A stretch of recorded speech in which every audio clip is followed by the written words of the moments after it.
She's ready. Okay. All right. Like to welcome everyone to the January 11th edition of White County Board of Education Committee meeting. So appreciate everyone being here tonight. I hope you had a good Christmas and New Year, and as we start into 2024. The agenda that put together for tonight's meeting, we have our consent items that we'll go over here shortly. But one of the things that want us all to be thinking about and think the public needs to be aware of is the fact that we received at the end of December our letter grade from the state, and this is a new evaluation tool that they're using to grade us in our district, and very proud of the results, and like to compliment the administrations and the teachers and all the staff and everybody that worked so hard in achieving those results. Those results stood out in the Upper Cumberland, and I think speaks very well of our district. But tonight I think that it is good. Will be good for us to review that and ask Mr. Stromberger to put a presentation together so we can talk through that, look at how we stand, and then he'll be doing that and then leading into our district annual report. Another thing that is, I think, something that we need to certainly bring up in our meeting is, as you know, the governor has proposed a new educational scholarships that would allow those that would choose to give them educational options that might be outside of the public arena. I think it's important, given with the new school funding, that we understand that. Not sure that there's anything that would be considered a threat to our district at this time, but I think that we need to certainly be aware of that. And so those two items I think are important, and that we need to have some discussion on that, or just some updates on that in our meeting tonight. This time we'll go through and look at our consent agenda items, and we can touch base on those. And if any questions, we can try to get those addressed. And first, we had the minutes from last month's meeting. One thing I did notice in reviewing that, Ms. Sims, that in the chairman's comments there was a line in there of our first item of business at the December board meeting. If I'm not mistaken, those are the minutes for the December board meeting, and that was in chairman's comments. That probably just got left over from the previous month. I think it would be good to clear that out, and then also the December meeting, if you could just reflect that to that January meeting here at Dole. That was noted. Don't know if anybody else reviewed the minutes and had any questions on that, comments. Okay. Then the next item is we look at, and that's budget amendments and transfers. It does look like that there are some transfers that are required from our Fund 142 federal fund, and there's some carryover funds. There's some transfers that need to get monies in the right categories for program purposes. Those are all in the description. I'll give Mr. Stromberger the opportunity to speak to those if there's anything specific you'd like to bring to our attention. No, just that all three are federal funds, and it's just transferred. Two are transferring funds from one part of the program to another just to meet the day-to-day needs. Another is a small amount of carryover money that came over from last year that they've applied to materials and resources. Okay.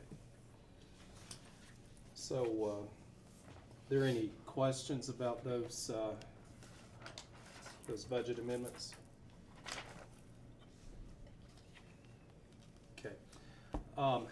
If not, we'll move on to the next item. We don't have anything in policy, so then we get into the maintenance report. It does look like that all in all, facilities are in good order. Maintenance seems to be working on some AC units at the middle school. Minor leaks at Finley. That's better than major leaks. And then we've got some bidding for some PTAC unit. Can you speak to that, Mr. Allen? I Alley think I is saw here. him step in. Back here laid out. That's all right. What, could you explain what the There's a package. PTAC unit A is? PTAC unit is, I guess the best way to explain is if you went into a hotel and you got the little units on the side of the wall that blow out, you know, they're just the portable units that are not portable units, but individual units. Most, like middle school has a lot of them that are two per classroom, and they look a lot, just, you know, go into the wall and vent from the outside. Okay. You know, we have several different kinds of units, and that's just one of them that Northfield and Bondycroft and middle school has. It stands for Package Terminal Air Conditioning. We have a resident. Thank you. Thank you. Or through the wall unit, is what. Thank you, Mr. Hickey. I'm sorry I overlooked you and your expertise on that. I forgot we had resident board expertise on that. So anyway, and then the bond. I'm sorry. Yes, Mr. McDonald. I did have one quick question on the minor leaks at Finley. Was that something that was as a result of the high winds that we've had with the rain, or is that something totally new? No, this is an age-old spot. It is actually the through-the-wall flashing on that feature wall above the kitchen area. It corresponds to the only flat roof on the building, which is above the kitchen, but it's above that elevation, so it really doesn't have anything to do with the flat roof. Again, the contractor has been responsive every time that we've called for them to come in. They've sent people over. They continue to try and chase it down. It's very minor at this point. I mean, it causes a little ceiling tile stainage, but it's not causing damage per se. But they continue to come and work on it without expense to us. But it's something we're still trying to chase down. We think it's a design issue, but it's not costing the district money to have it looked at and fixed. And I think we've corrected all the others around the building. Can't say that wouldn't spring up at any time. Water intrusion is always an issue at buildings. It just comes up from time to time. But this is an ongoing issue. It's very minimal, and it only took place in the really hard rains that we had recently. Well, I was just thinking about that. We should have probably listened to Mr. Kenneth Robinson whenever we were putting that wall up, and he said that was going to cause us trouble along the way. So, just one of those things. It's possible. It's possible, but you know, the building we're in leaks from time to time too. That's just the nature of what you get with the lowest bidder, and sometimes it happens. So, but I agree. Exactly right. I appreciate that. I appreciate you letting me know. Maybe we could use this time to get an update on the Bondycroft building, because I know there's a lot of work taking place up there. Sure. Mr. Alley, would you like to do that? Or? Go ahead if you want. Okay. So, to my knowledge, right now they were laying roof insulation today and trying to work really hard to get that sealed with anticipation that there's some more weather coming tomorrow. So they've waterproofed the outside. They've started some exterior brickwork. I think on the back side they have poured steps, or were pouring the steps for the upper level. So you can actually go upstairs, downstairs. All the walls are formed inside, so you can see the dimensions of the rooms. They've knocked the holes through from the new building into the old building, and they've boarded those up for the time being, but they've actually made those pass-throughs, and I think they've transferred electric power into the new building at this point too, so that they have power in there to work as well. So they did a lot of work over the Christmas break to jump over some big hurdles without students around or folks in the way. And that included knocking the holes through the walls and getting the electric established. So big steps were taken, and it continues to progress quickly. I think the completion date, I think, is really pushed beyond spring break at this point. It'll probably be a summer move. Not that we won't be able to utilize it before the end of the year, but in all likelihood, as we approach testing at that point, would probably be a poor time to try and move into the building. So not that they won't be able to utilize it for different things, but it looks like it'll finish before the end of the school year, but not be fully utilized or moved until summer. Okay. Any Chairman? other questions on Mr. Bonnycroft, Mr. Howard? May I ask something about, well, Bondycroft or any of our structures that we're building or maintenance? When we have a big building project like that one right there, do we have a liaison in between us and the contractor Yes. on site? Yes, David Vidrine is hired as a part-time contractor. Okay. He's hired for us, and he serves as our liaison to make sure that those crews stay on track. By guess, is he on site nearly every day or just as needed or? Just about every day. About every day. Yeah, Okay. he checks in, yes. So, next question. If, say, one of the teachers or one of the principals or something had a question right there, would they go out and talk to the foreman on charge, or would they contact David? Normally, the principal checks with the contractor, the supervisor on site, and deals with them directly. But anything that she has problems with, she's going to communicate to me or to Mr. Vidrine, and he'll handle that for us. Okay, thank you. Okay. Anything else on maintenance? Okay. Then we were provided a school report, and appreciate all the administrators putting that together for us. I think the big walkaway that I took from that is it's analyzing data, seeing where students are, and then trying to make some adjustments if needed to try to get them on track to meet the benchmarks that they have, and they'll be working towards the end of the year. And so it was good to see that report. You know, we are, when you turn to the end of the year,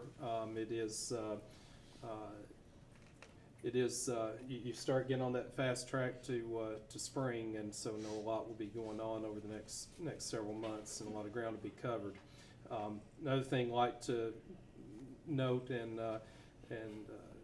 that the Warriorette bowling team captured their 4th district championship in a row, and moving on to the regionals. So that's just exciting, and congratulations to them and for that accomplishment and for their effort in competing in the sport of bowling. So any questions, comments on the school reports?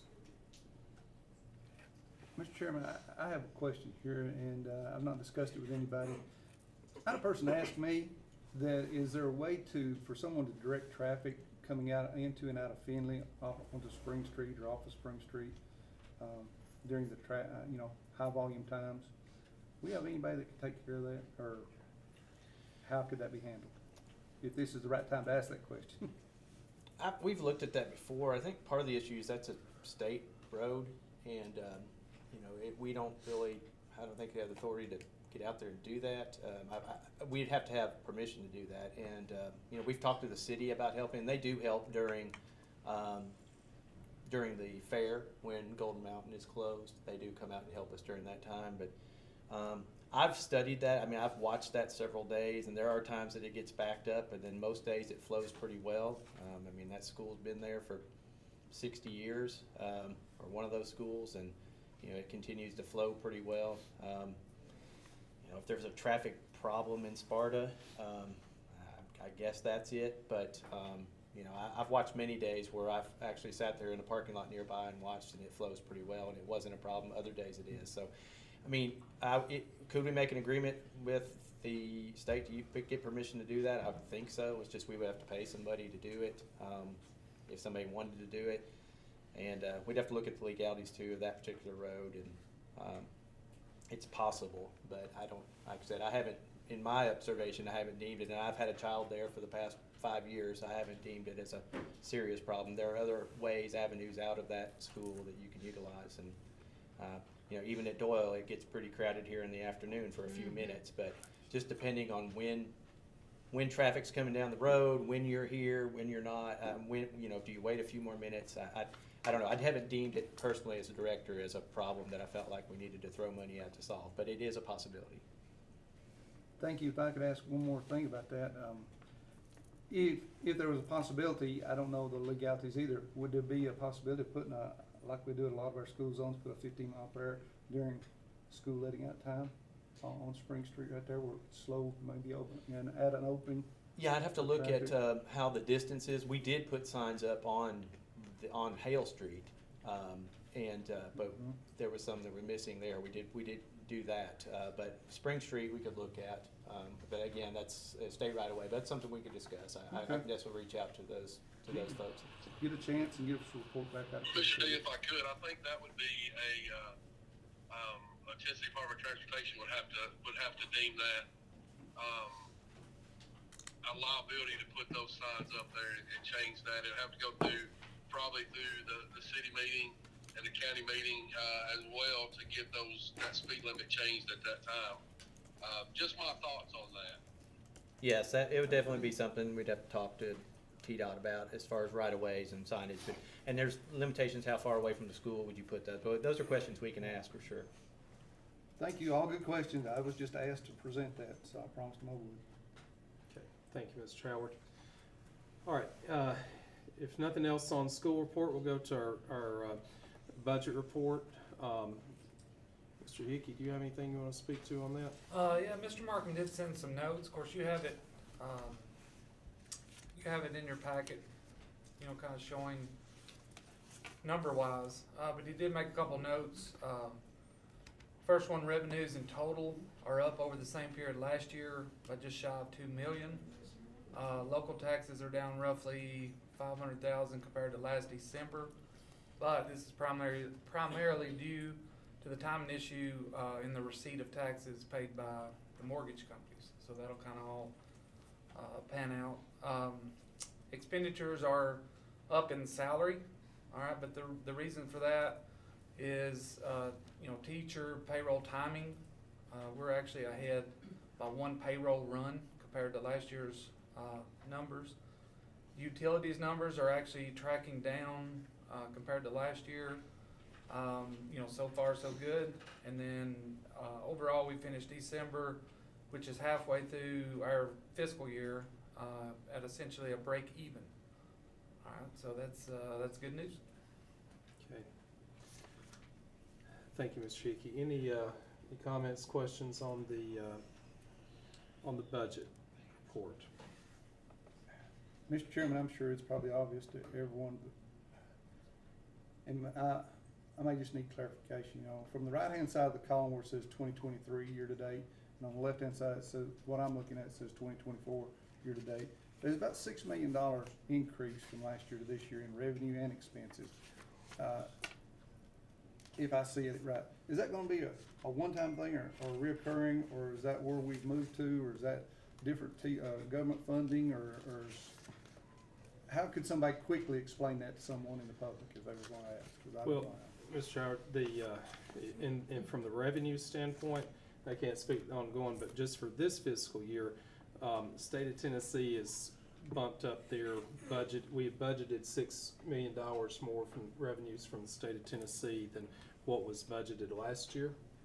And we all know that you know, the majority of that went to cover the salaries and compensation increases. As far as that being one time, or have we moved to that, I think it's probably going to be more towards we're moving to that, just based on the you know, the increase as far as that's gone to the pay for the teachers. But Mr. D, I'll let you can provide more clarity on that. Yeah, I think you're exactly right. I can let Mr. Markham can chime in specifically on some of the numbers, but the TISA formula as we showed last year and going into this year, it provided several million more dollars for our school system based on our students and the funding that's provided and based on their base needs and their forgot what the word is. There's outcomes. We just received outcome based on their testing from last year. So there's several different categories of tiers in which they're funded on, and so they're unique needs. So this is a funding model we've moved to, and so as as Chairman Young said, most of that funding went towards teachers and teacher and staff salaries and benefits. Then we also added a few positions as well, and some other programs. So this is the new number of our budget in order to meet those needs and meet those salary requirements. And I will mention also that the governor has vowed that we would get to $50,000 as a base salary for our teachers, a starting base salary by 2026, and we're not quite there. So we're anticipating more money from the state in order to get us to that point in subsequent years. And we also received, there's a budgeted difference of almost roughly $850,000 in funding that we received from the federal government. If I'm not mistaken, a lot of that was from the,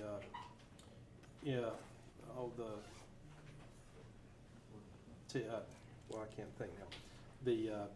For the Career and Voc Tech project we had. The CTE? Oh, CTE, I'm yes. sorry, thank you. Was that federal money? No, that was state money. Okay. But we still have several other grant funds that have come in. We've received grant money in several different forms. We're still spending ESSER money. It's going to be finishing out later this year, and so there's a lot of different income sources that are coming in as well. So we might see that money drop down a little bit, which would also drop down some expenses. But I think overall, based on the new funding formula from the state, we're going to be seeing increases in revenue from them, and which would translate into increases in expenditures as well. Thank you. Okay. Anything else on budget report? Okay, not to skip you this time, Mr. Howard. I'm paying attention to the agenda.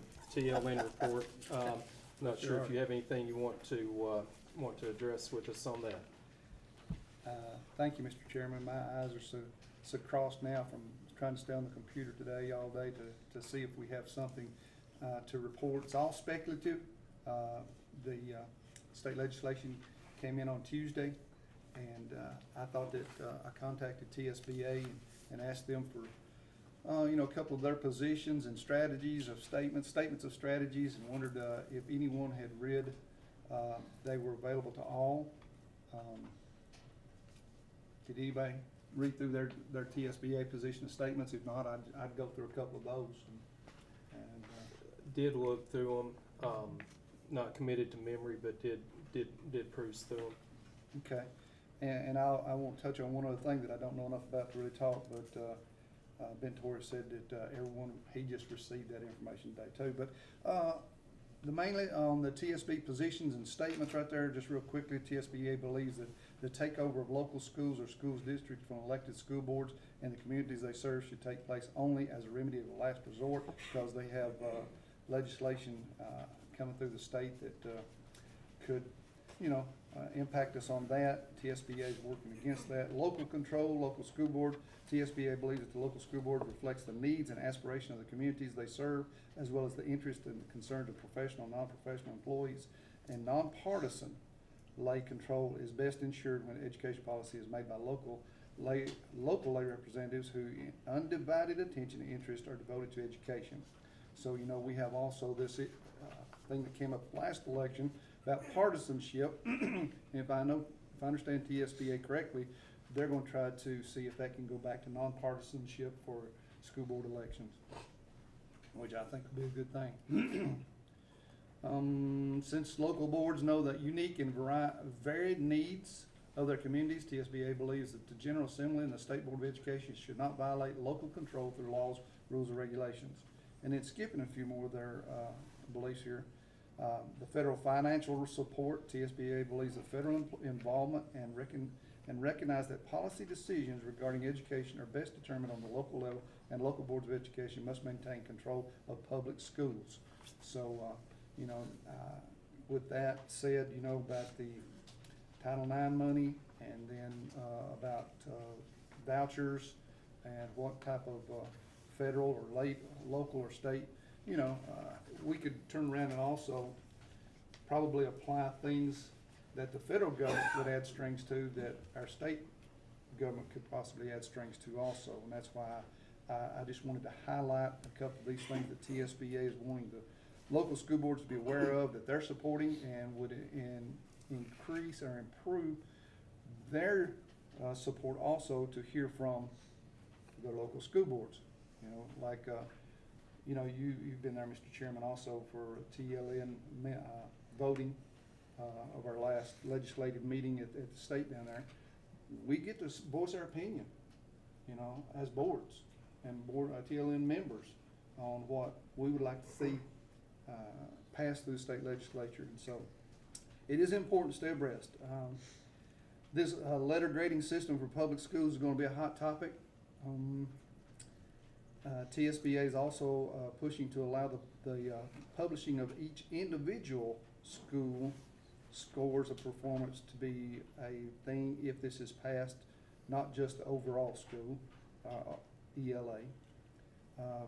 There's the partisan elections again, and I'm trying to finish real quickly. That's all on those two things right here. This last thing that Mr. Torres sent me, where is it? Concerning federal money, and I've covered it up in my paperwork because I've had to print off so much. If you give me just 1 second here. Sure. Like I said, a lot of this stuff right here could be repetitive that you all have already read. Did I staple that to the back of something there? But Mr. Howard, while you're looking for that, you brought up the delegate assembly. Yes, sir. If you let me, if you look for that, and I'll explain to our audience exactly what takes place there. It's really interesting to watch. I think it's a very good example of the democratic process playing out in a republic-oriented style of governance. Because at the annual conference for TSBA, they basically in the fall reach out for districts. Then you can put a position paper together that will in turn go to the delegate assembly and will be voted on by the entire delegation that is there. Every district, I think, gets one vote in the process, and what they do is they go through and they say what are the items that are important to you, and those items are presented, they're voted on, and then based on the results that the outcomes of those votes by the districts across the state, then TSBA takes those positions, and what Mr. Howard is speaking to, the position papers, they will be taking that to Capitol Hill, and they will be lobbying and filing bills that pertain to those items and on our behalf.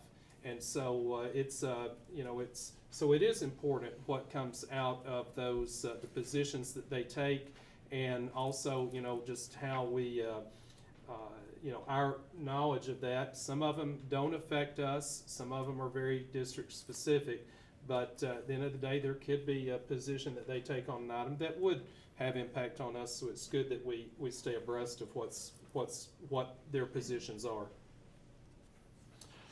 Hey, Mr. Young, if I can elaborate just a little more on what you said. The Absolutely. delegate assembly that you're talking about at the convention, when you said we only get one vote, that actually is not true, because White County's as our district, we get two because of our size.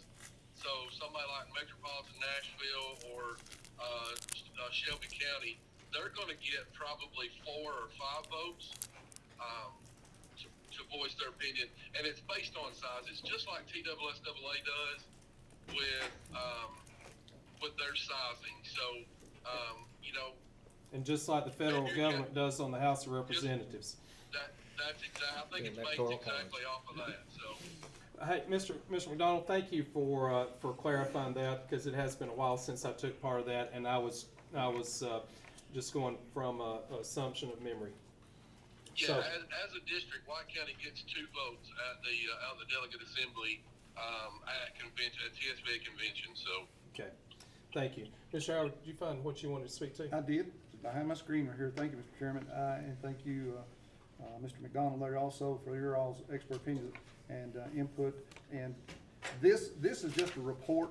You know, we've heard wording of a joint committee concerning the federal funding, whether that the state of Tennessee could fund it. And after reading it, it was quite extensive, and I was looking for just a summary that they had, but their summary is a page long. And instead of trying to read it to everyone, I would just encourage everyone to start looking at Tennessee General Assembly Joint Working Group on Federal Education Funding Senate. That was issued January the 9th, 2024.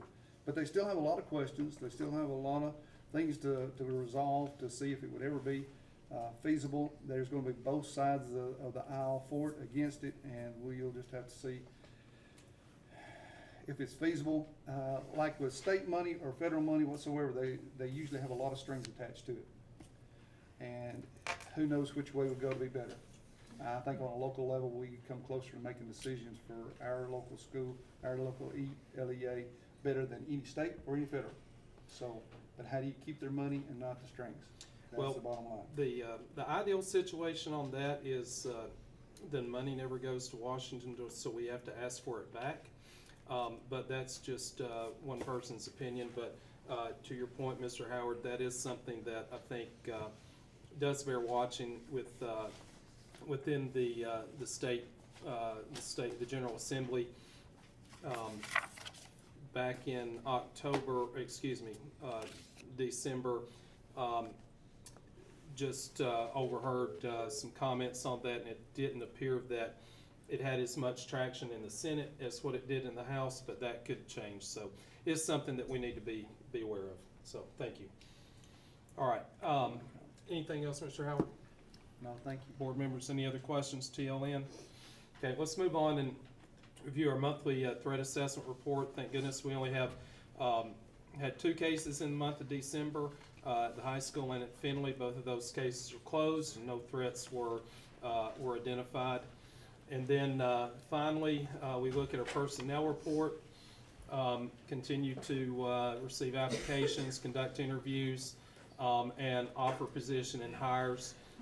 It is included in your packet where you have the update of the additions and subtractions to our staff. So that information's been provided to you as point of information. So those are the items on our consent agenda, and for tonight that we would pass contingent that no one saw an item that we would need to pull out for further discussion or take action on. If we did, we would put that into the new business item of our agenda, but otherwise that's the information that we would pass under consent. So at this time, if there's anything else, Mr. McDonald, thanks for joining us. You're welcome. Glad you got let in the building. Only cost me $1. Is there anything else that we need to address? I think Mr. Drombarger has a couple items. I do have one item I put in your packet, board members, on a new business. We had a request from a community member. They were going to have some trees cut in the back of their property, which there's some middle school property that adjoins their property off of Freedom Lane. The board had approved last year to allow another tree company to go into this area, and we're addressing trees that could fall off of our property and harm some neighbors' homes. And so the board had approved for another company to do that last year. This is a different company that these people would like to use, so it doesn't cost the board anything. It's just giving them permission to be on our property to cut some of those trees that might be dangerous. And I suggest we do that before it costs the board money. I'm asking tonight for this board, I think it's item number 13 in your packet, to approve to allow this company to be on that property in order to take care of those trees. I think that's 13A. in your electronic packet. That was added, was that just today? It was. It was today, so we probably should go on and take action on that, to allow that work to continue as they plan.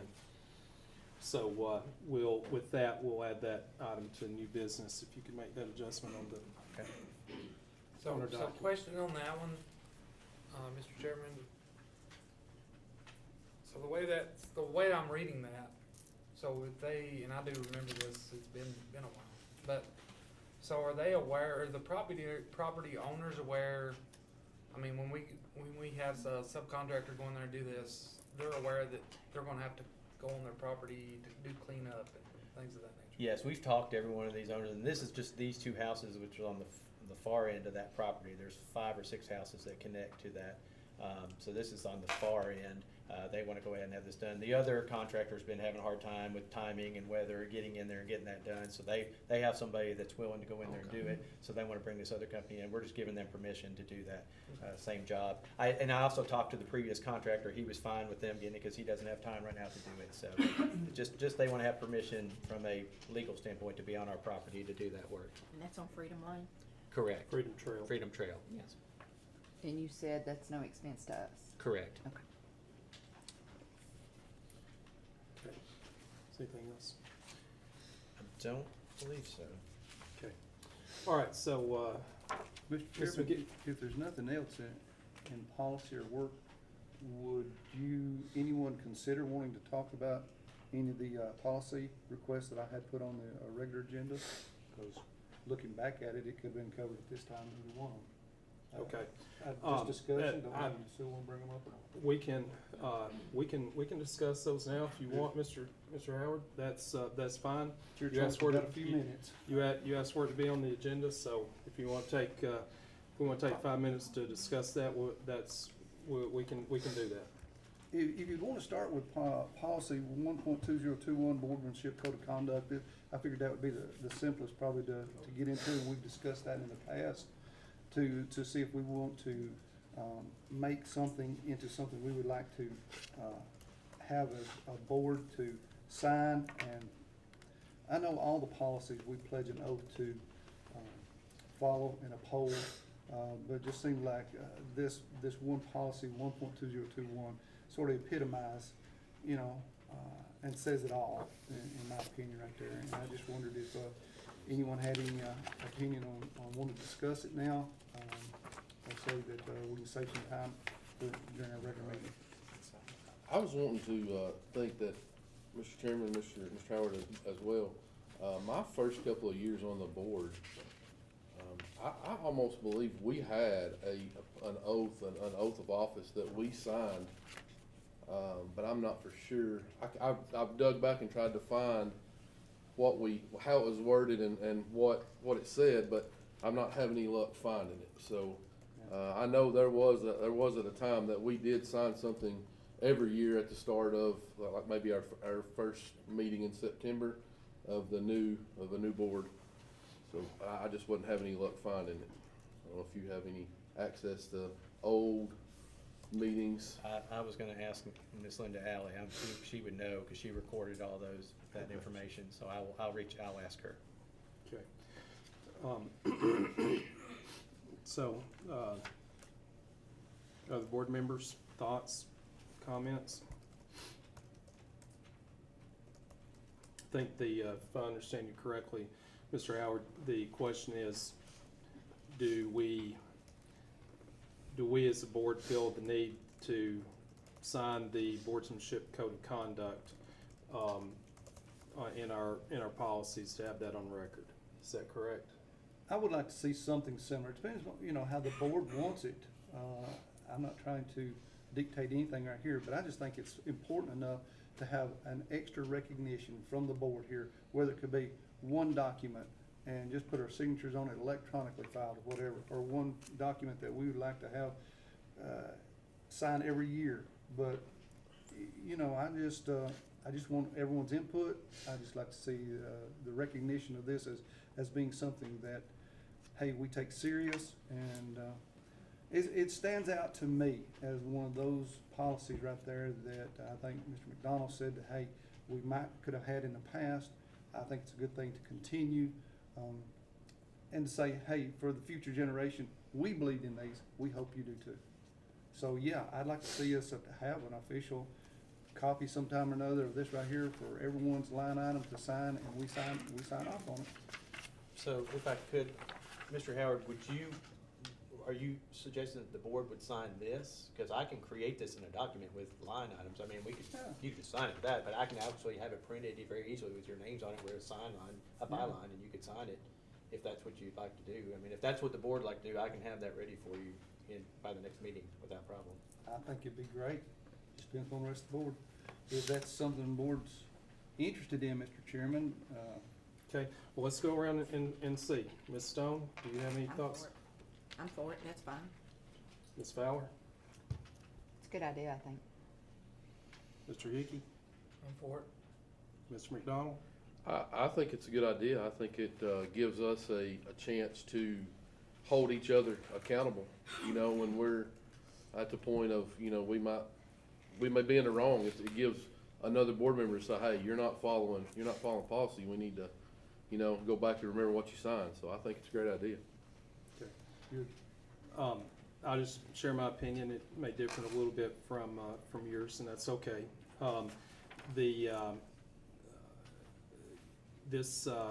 You know, I think this policy, when we all took our oath at the courthouse, and when we were sworn in to serve in this position in the district, I think it was understood that since policies are one of our priorities, that boardsmanship code of conduct would fall under that, and think that it would be assumed that when we say I do at the courthouse, that we say I do to policy 12021. So to me, it seems redundant, but that's just a different perspective of looking at it, because I think we all, when we took that oath and we said I do, that we were saying we do to this and to this policy. But that's my thoughts. Mr. Simmons, Ms. McGill, what do you think about this? I read through it, and I think that it should have been kind of assumed. Like, I feel like are pretty reasonable standards to hold board members to, whether they're on paper or not. I believe that's how board members should approach their positions. So. Okay, good point. Ms. McGill? I gotta say, I always agree with him, and Mr. McDonald, I was having the same thoughts as him, as it gives accountability. Okay. And all the people have it. Well, that's so that got thoughts from everybody. It's on the agenda. Somebody wants to bring it up, make a motion, then we can vote on it, and just go through the process that way. Mr. Young, I was just searching kind of TSBA's website and put in their oath of office, you know, a school board member's oath of office, and Mr. D's going to drop it into your folder, and it's kind of the oath of office that we took as school board members, but it's just something that it's just on paper. So he's going to drop it in. You can look at it. We might even be able to vote on it, you know, as a new line item tonight if we so choose. So what is it? Is it It's policy? just it's just what does it say at the top, Mr. D? School board member oath of office, and it's just a pre-written form that.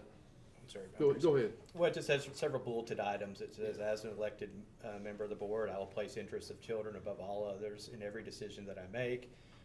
Respect the leadership roles of the board chairman and the superintendent. There's several bulleted items, and then a place for you to sign and date at the bottom. So it may be something the board would want to consider looking at now, or looking at over the next month. We could have that ready to go next month either way for board members to sign, but I thought this is from TSBA, and it may speak more directly to what Mr. Howard, I think, is looking for, as opposed to just signing the policy. I don't want to put words in anybody's mouth, but just another example of what you all might be looking for. So with that being said, then we we should consider the fact that if there is another oath of office, we need to consider the fact that we all agreed, pledged to an oath of office when we were sworn in at the courthouse. So if they have a document, they say that, sometime back in, 1952, there was a school board that came up with this policy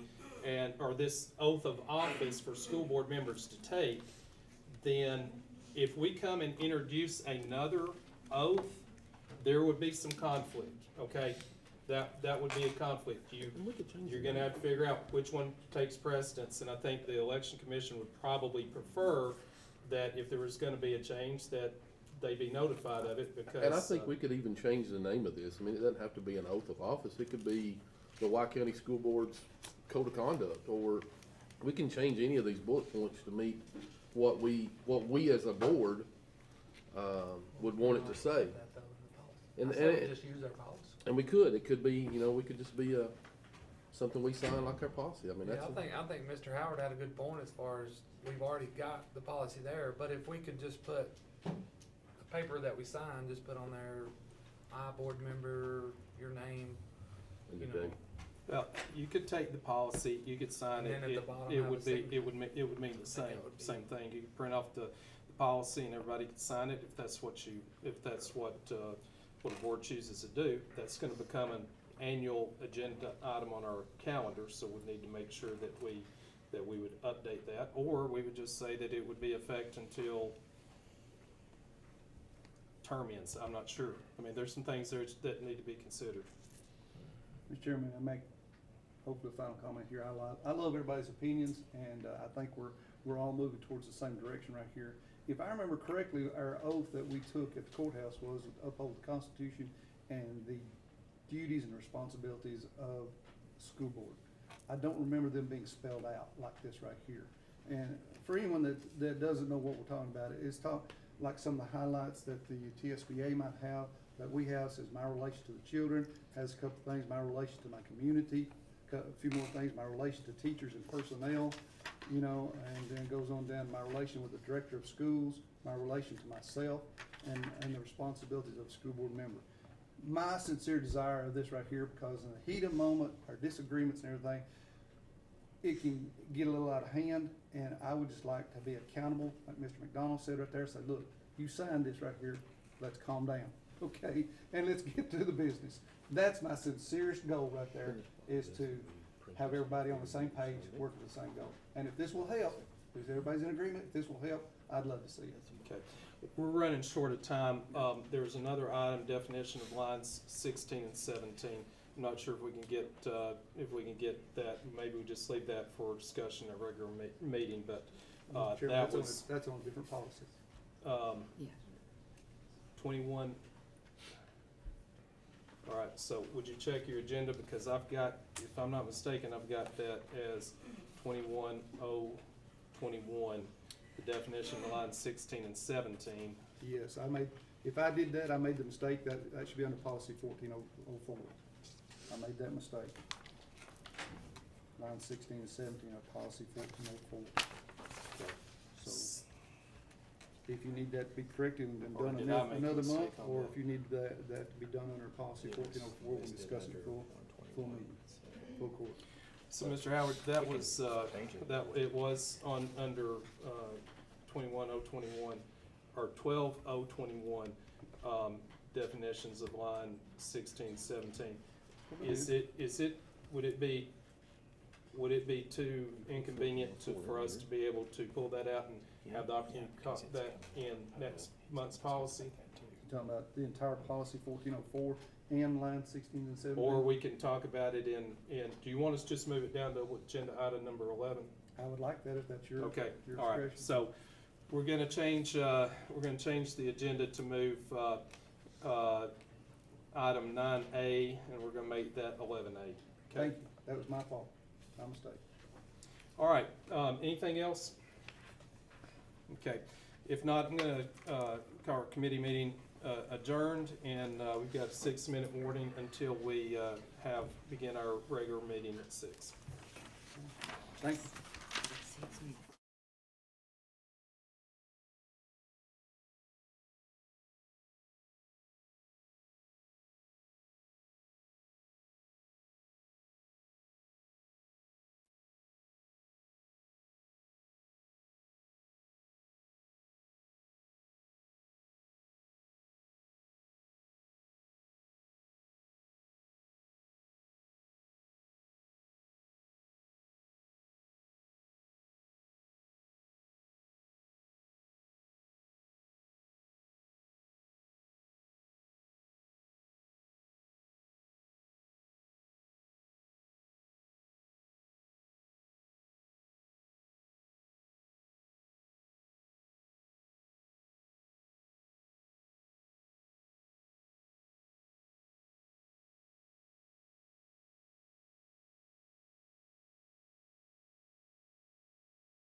attention. I'd like to call the January 11th meeting of the White County Board of Education to order. Appreciate everyone being here. This time, if you would please stand, and Ms. McGill is going to be leading us in our Pledge of Allegiance. Allegiance to the flag of the United States of America and to the republic for which it stands, one nation, under God, indivisible, with liberty and justice for all. Thank you. Again, I'd like to welcome everyone who is joining us tonight here in person, also on our live stream. We do live stream our board meetings and our committee meetings, and they are archived if you wish to go back and review them. That would be the school's website, and I think we have those links to on our school calendar, if I'm not mistaken. So you feel free to go back and review those as if you choose. All of the board meetings of White County Board of Education are public meetings, meaning that the White County Board of Education is conducting its meeting in public. There is opportunity for the public to comment on items that are on our agenda, and that is something that will come up later in the meeting. Tonight's meeting, just as a review, we will have consent agenda, and those items were discussed in our committee meeting prior to this meeting. At that time, we reviewed several items that we're going to be addressing tonight. We did have in our agenda some clarification. We had had one addition that will be coming up in new business. The board's aware of that, on a maintenance item on some property, or actually some permission for a maintenance for one of our joining property owners. And then we had a correction on an item to be discussed on policy that's coming up. But other than that, the agenda is substantive, the same as what was posted last week. So at this time, before we get into items that we need to take action on as a board, I'd like to take this opportunity for any board members to disclose any conflicts of interest that they may have on items on tonight's agenda. Mr. Chairman, as I do each and every month, I want to make it known that my wife is an educator in White County schools, but the opinions that you hear tonight voiced by me are of my own and have nothing to do with her. And the votes that I make tonight are for the best interest of the students in White County. Okay, thank you, Mr. McDonald. Mr. Chairman, I will state the same as Mr. McDonald. All right, thank you, Mr. Hickey. Mr. Chairman, I like also not only have my wife, but other relatives that are employees of the school system, but every decision I make, every comment I make is with the best of interest information that I have found and of the best interest of the school system as a whole. Okay, thank you, Mr. Howard. So Ms. Sims, please let me know that conflicts of interest that Mr. Hickey, Mr. Howard, Mr. McDonald all identified that they do have spouses working for the district, but nothing on the agenda would constitute a conflict of interest for tonight. So next item on our agenda is approval for the agenda for tonight's meeting. At this point, in the consent agenda, if there's any items that you wish to pull out of consent agenda for further discussion, we'll add that to new business. But otherwise, at this time, I would entertain a motion for approval for the agenda for tonight's meeting. So moved. Motion by Mr. McDonald. Do I have a second? Second. Second by Ms. Fowler. Any discussion? What did you say, Mr. Chairman, about policy 1404? 1404. The one we did discuss. No, I'm The sorry. one we didn't discuss. I think I'm I sorry. referenced that, Mr. Howard, that we made that change on the agenda. I'm still saying it crossed. I'm still crossing it. 1.2021 is the one we discussed. Correct. Are we putting it in the consent agenda to follow up next month, or? No, sir. That, Okay. the boardsmanship code of conduct is gonna be an agenda item that's coming out. We did not remove that. Thank you. We did remove the definition of line 16 and 17 to the proper policy of 1404. Very good, thank you. And so, that was, and I think I spoke to that, but if not, I'll say it again. The only change to the tonight's agenda, was the approval of a vendor for some tree cutting on a property adjacent to our that we own, and then also, moving the definition of line 16 and 17 from policy 12021 to 1404. Thank you, sir. Appreciate that clarification. Okay, any other discussion? Okay, hearing none, all those in favor of approval for the agenda for tonight's meeting signify by saying aye. Aye. Opposed? Motion passes. Next item is our consent agenda. This time I would entertain a motion for approval of our consent agenda. So moved. Have a motion by Mr. Hickey. Do I have a second? Second. Second by Mr. Howard. Any discussion? Okay, hearing none. All those in favor signify by saying aye. Aye. Opposed? Motion passes. So, tonight's agenda on line items 7 and line items 8, thought it appropriate that, given that we received late December from the state our district's grading based on the new state standard for grading and evaluation of schools and school districts. I think we would all agree that we are extremely proud of our district and for the results scores that came back. We had 1A, 3 Bs, and 4 Cs. And that by far exceeded the results of other districts within our area.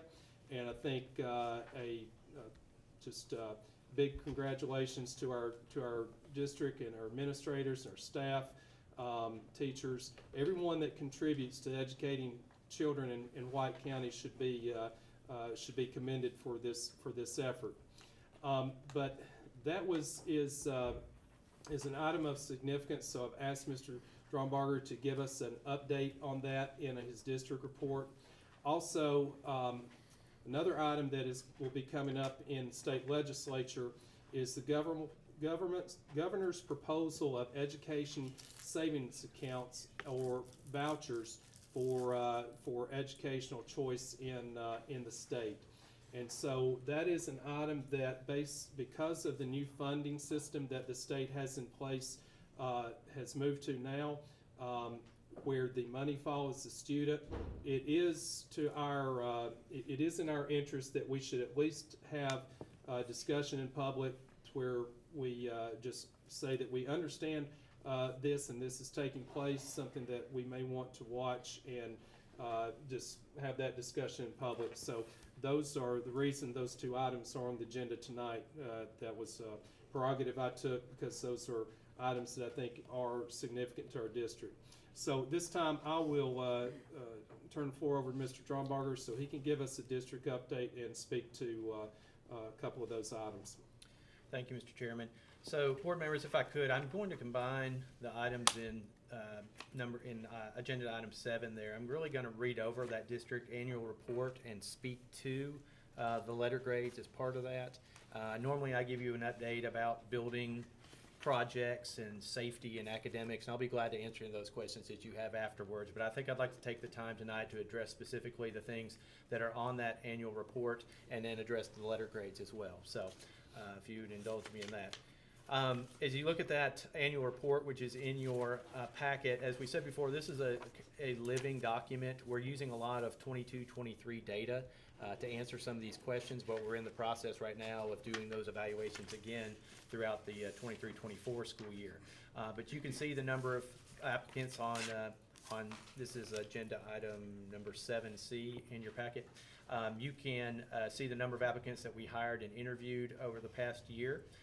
Our hiring procedures are we adopted a new in March of last year, we adopted My Smart Hire, which is a new software that has internal controls and uses technology to help us reach a larger pool of applicants, streamline our application process, and make sure that all of our information on our applicants is in one place. We also have included and enhanced our background check policies and procedures, and also with our exterior vendors as well. We've added another layer through that as well. You see the evidence that all of our non-tenured teachers have been evaluated, and our tenured teachers, that we've listed those there, a number of non-tenured teachers that we had going into this year and those that were non-renewed. Item 6 shows you the non-tenured teachers, how they scored on each evaluation level of the evaluation scale. They are evaluated on a scale of 1 to 5, 5 being the highest, and so you can see those numbers and how they've scored, how our supervisors and principals have evaluated those teachers, and then also in the tenured teachers as well. And as you can see, we expect our tenured teachers are going to, with more experience, are going to perform a little bit better than some of our non-tenured folks. Not always the case, but those are numbers we'd expect to see. Scrolling down to number 8, you'll see the percentage of the principals and how they scored on the evaluation scale. You can see some of the metrics that they shared there. And then as number 9 goes on to share about a correlation between the evaluation process and the productivity that we see in the district. This is where I want to talk about the A through F letter grades. The A through F, this narrative says that the A through F letter grades are assigned to all individual schools in Tennessee. A through F letter grades for schools include 4 different indicators: student achievement, student growth, growth at the highest needs of students, and the college and career readiness measure, which is only for high schools. So schools are being graded on do they pass the test? Are they growing, or did they pass it with a higher score than they did the year before? And then also on how their lowest 25% students are performing on that score. The high school also has an additional metric with their college and career readiness, their CTE programs. So White County, as we said, had 1 school, which was an A, which is White County High School. Very proud of that school, and they're a level 5 growth district as well. We had 3 Bs, Bondycroft, Northfield, and Doyle were all B schools. And then we had 4 Cs, Cassville, Findlay, Woodland Park, and White County Middle School. White County did not have any schools labeled as D or Fs. These grades outperformed many of the surrounding districts, and it's evidence that our school administration and teachers are performing at or above expectations in the state and the region. I want to note too, and I've given you a document in your packet as well. Go back there, sorry. It is, sorry, it's 7B, and you can see how the letter grades are broken down. This information is all on the state website for all the public to see as well. You can see how it's broken down for each school. I want to mention, even though we realize C is not where we want to be in some of our schools, this director and most of the directors across the state are not in favor of this system. It's all based on one test. There's, as I've said before, there's a lot of belief out there that this is designed by folks in Nashville to make public schools look bad so that vouchers look good. For example, and I won't name names, but one of our schools that was labeled a C has the highest achievement in that grade level in our district. So these numbers don't necessarily reflect a true indicator of how our schools are performing, and that's a pattern across the state. These letters grades don't tell what is going on in our schools every day and the way that our students are being loved and cared for and their needs are being met. Not a supporter and a proponent of this plan, but nevertheless, it's a new accountability measure. We're still under the same federal accountability measure as it comes for TISA funding. That's a whole different set of accountability. This is a new thing that the state's come out with, and as I said before, we think we understand the reasons. But nonetheless, I am proud as we looked at comparative districts around the Upper Cumberland and how we performed. And we certainly have room to grow, but we're very proud of the numbers that we saw initially on our A through F grade scale. Moving along quickly, number 10 shows you the supervisory personnel. This is not our principals, it's our supervisors and where they score on the scale of their evaluations. And then a quick summary in item 11 of how we fared on the actual state report card. As I mentioned, the other accountability system that we're under. I want to say that White County Schools fared well in the state report card. We certainly have areas that we want to reinforce or applaud, which are our attendance, graduation rate, our high school achievement rates. Some areas to refine are basically our achievement scores in grades 3 through 8. We've got some growth to do there, or some achievement to raise there. We are again a level 4 out of 5 on TVOS growth, and we've been a level 4 or 5 for a number of years in a row now. Our district performance indicators are a scale of 1 to 4. You see those there, again, spotlighting chronically out, our graduation rate, our chronically out of school rate. That was a good thing. We have a very low absentee rate. It's grown over the past year considerably, but we're still in a very good place. Our kids come to school. Again, achievement in grades 3 through 8 is an area of focus that we're really leaning into right now. And all this information and more can be found on the state website for the state report card, and I provided that link for you as well. So just a quick update of where we are in a lot of areas as far as academics are concerned, and wanted to touch base specifically on the A through F grading, and I'll be glad to answer any questions about what I've just reported. I guess I do have one question, Mr. D. What has made the uptick in the chronically absent students? COVID. COVID? Yeah, we're in a post-COVID world, and we just, since that time, we went, Mr. Haley can speak to these numbers specifically, but I think we've about doubled what our, or at least 40% more than where we were just a couple years ago in the number of students. And chronically absentee it's 10% of your overall annual attendance. So if you've missed 18 days of school, that's when you're considered chronically absent. So so we've just seen an uptick in that. The students that just don't come for various reasons, don't feel the need, want to, desire, they stay out for more reasons but they, maybe they have sniffles, they would have come before. We've all seen it in the workforce. We all see it in every aspect of life, and students are no different. And so we've just, there's a lot of theories out there how long it's going to take us to get back that in generations and such, but it's just a challenge right now, and so we've seen an uptick in that. Although our numbers where they are comparatively, as I talked to Mr. Haley again, he could speak to this specifically. Our numbers are very good compared to other districts around the region and around the state, but they certainly have gone up in the past couple of years. Okay, thank you. Okay. Other questions, comments for our director? Mr. Chairman, I'd like to make a comment. And first of all, I just want to say I'm proud of all of our schools and the letter grades that they received this time, and highlighting the ones that have received B's and or better. The high school receiving an A right there. I agree totally 100%. I don't like just a one test designating the success of our schools right here, because of all the situations that how do you test classrooms where students that can't work on a computer, can't talk, and try to meet the standards that the state's wanting to test you on and give you this letter grade right here. So I agree with the director wholeheartedly on that right there. And also the voucher system right now, the more I learn about it, the more that I'm trying to read between the lines of legislative news, because of like this new scoring system right now. I don't know if the director agree with me or not, because it's weighted. Each evaluation is still weighted on a percentage, and the more I read and look into it right there, in my opinion, it's weighted where it'll be more and more difficult to get an A and more and more difficult to get an F, but everybody's gonna fall in the B and C range right there. You won't be able to highlight your expertise, and then you won't be able to show where you really need to improve. So I'm not at the state level. I don't know who's pushing this system right here, but I hope the voucher system fails, and I hope that this boy has a short life of evaluation right here too, so that we can get back to, as Ms. Johnson said coming in here, I was so proud of her.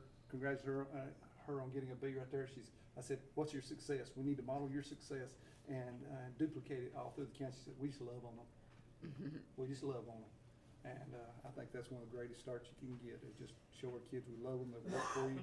And I could go on and on, but I'm proud of everything, and I hope that I've made my support here known, and my dislike of the vouchers and this grading system, because I just think, I have to agree with the director right here. I think it's setting our public schools up for failure. And that's the opposite of what I want. So hopefully I'm through, Mr. Chairman. Thank you, Mr. Howard. Let's go around table. Mr. Hickey, do you have anything you want to speak to on that? Yeah, I mean, pretty much the same. It's kind of surprising, really, as far as how they kind of want us to pass things that we don't really have any say in on how they're going to grade us. So, same as everybody else is spoken about. It's kind of surprising and also disappointing that that's the way they kind of want to go about it. But again, with seeing that, with the things that's come out of it, I think we should be proud. Thank you. Thank you. Ms. Stone?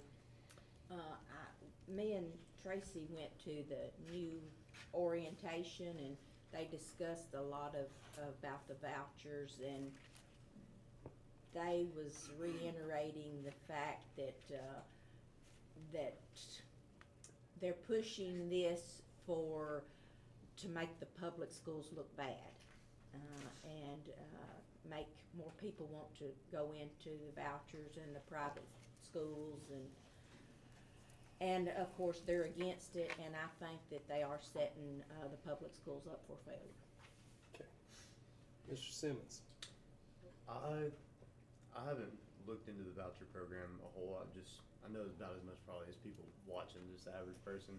But from what I do know, it's money allocated to each individual student, right? And the parents get to pick what they do with that money, whether they go to private school or public school, they get the state money anyways. So my thought process is that takes, I mean, let's be honest here, the people who are going to decide to go to private schools, a lot of them are going to be high test scores, stuff like that, right? So that takes that out of the public school, and it leaves the public school looking worse because of a lower average, whatever. And that's just me assuming, and that might be terrible to assume that, but I think that there's no real good outcome for public schools with this system, and I think we have a great public school system here, so I don't like it. Thank you, Mr. Simmons. Mr. McDonald, I'll give you opportunity to comment. I think just what Mr. Simmons said there, you take those ones who are maybe the wealthier group of students that are in our system, they have more opportunity, but it also takes those higher test scores, like you said, out, and it is setting us up for failure. And just like Mr. Howard said, we've got to love on these students. When we see these students out in public, even as board members, we have to tell them how proud we are of them. They're getting the love inside these walls of every school that they're at, and I think that is one of the greatest things that we can give them is love and support, whether it's putting shoes on their feet or coats on their back or food in their bellies. It's one of those things that we are tasked to do, and we're tasked to love those kids, and we're tasked to try to educate them to the best of our ability. And like I said, we're getting set up for failure on the state level. Okay. Mr. Gill, give you a chance to speak if you'd like. I'll have to say that I'm with Max. I don't know a whole lot either, but we were talking about it before we started our meeting, and I'd say it doesn't really set up the public schools for success at all, because it's just bringing all the public schools down, and therefore all the people inside of them down with it. Yeah, no, that's a great comment. Thank you for sharing. Ms. Fowler? Well, I'm in agreement with everybody else. Of course, setting the public school up to fail, like Sherry said, we was in Nashville this past week. So on to another subject though, the letter grades. I'm very proud of our school system because there was actually some people down there that spoke up and they only had D's and F's. So go Sparta. White County, I think we've done very well, and I'm very proud of them for all of that. Okay, thank you. I'd echo that as well. I'm going to save some thoughts until after we move past item number 8. on our agenda. So is there any other comments y'all want to have on the district update? I'm sorry, did I cut you off? Are there other things on district update we need to speak about? No, I just want to echo, I agree with the comments everybody's made. There's several boards across the state have passed resolutions, and I'm not suggesting this board does, but that boards across the state feel the same way. I do want to echo what Mr. Howard and Mr. McDonald were saying, that all of our schools are loving kids well. They are doing the same things that are going on at Doyle, and there are different factors at every school. There are different clientele, different demographics at every school. There's just different needs and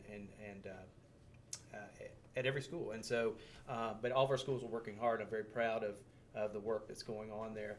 To Mr. Simmons' point, you know, there are studies that show that last year of the vouchers are already out there in 4 different municipalities. The vouchers that were used, 75% of them were used by people who weren't already in public school. So it's people that are already going to private school. They're just using it, as you said, maybe upper middle class as a boost to continue, or maybe get a second child into a private education. So it's not helping the people that they're claiming it's there to help. And then there's other studies that show that similar percentages of students that go to these institutions perform worse on state mandated tests than those that are in public school. So it doesn't work. There is no state you can show me that where this has worked in the past. There are states that are trying to get out of it now that tried it. So what the governor is proposing, let me get ahead of you here, but is that next year it will go to 20,000 opportunities, and then the subsequent years will be open to everybody in the state.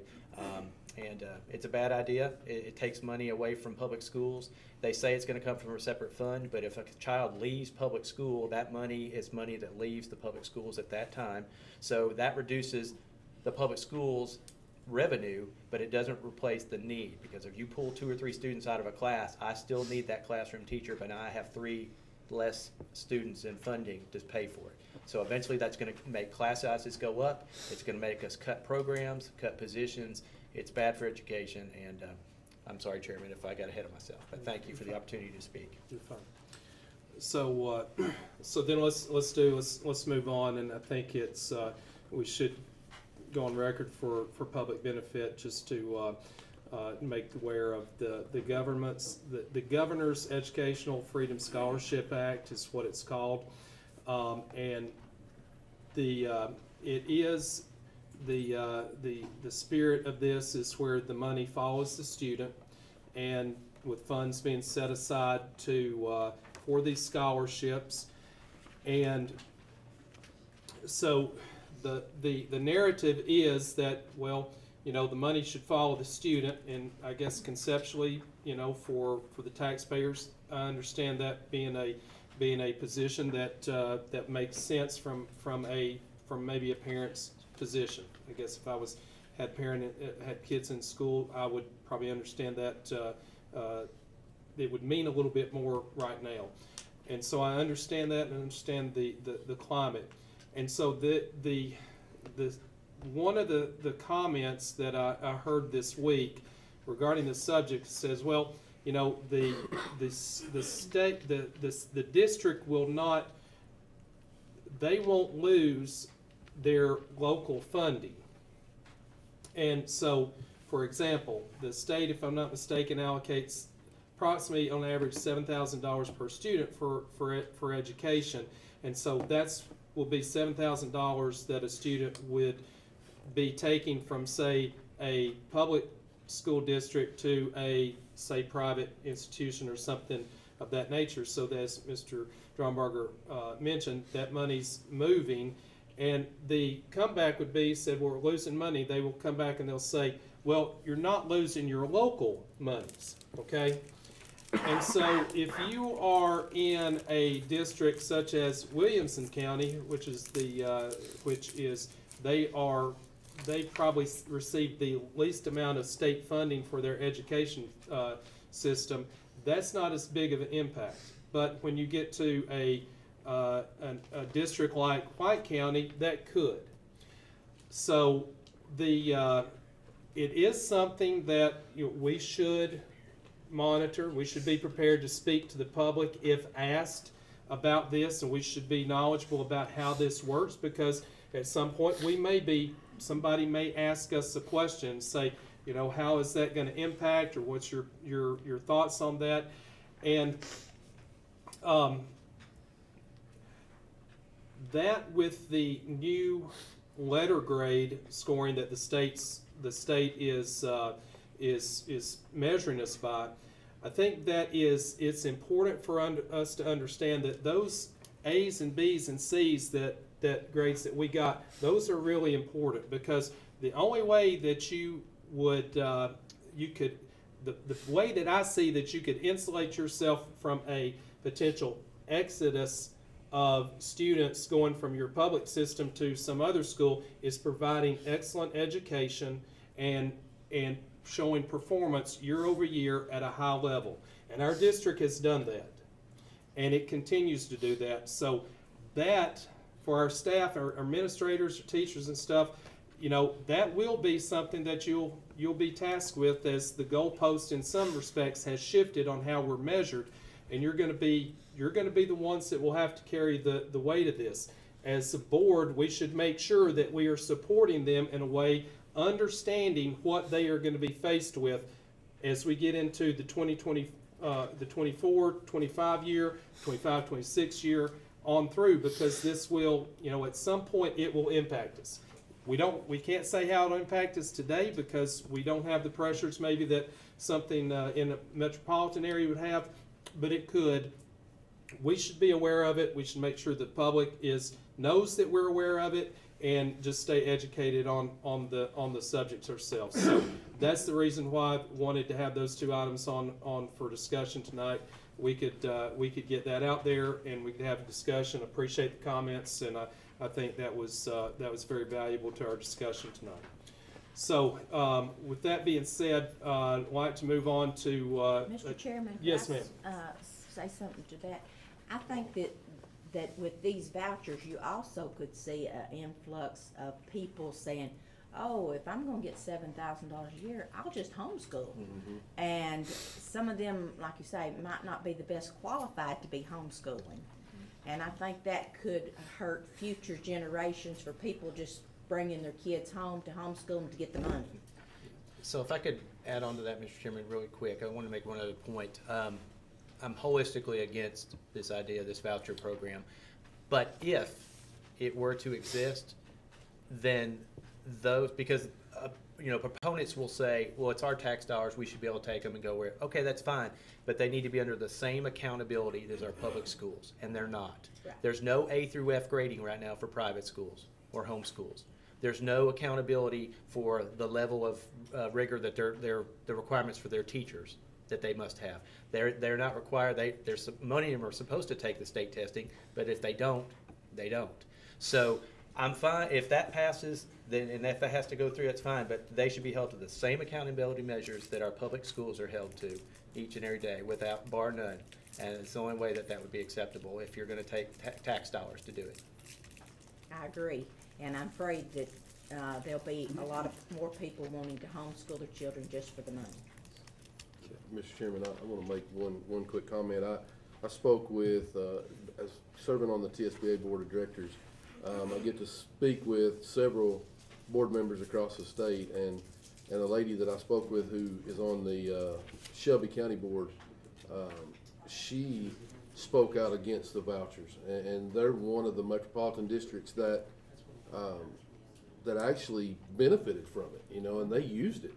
And she didn't like it because she said, I'm a huge proponent of public schools, and public schools are what put my children through school.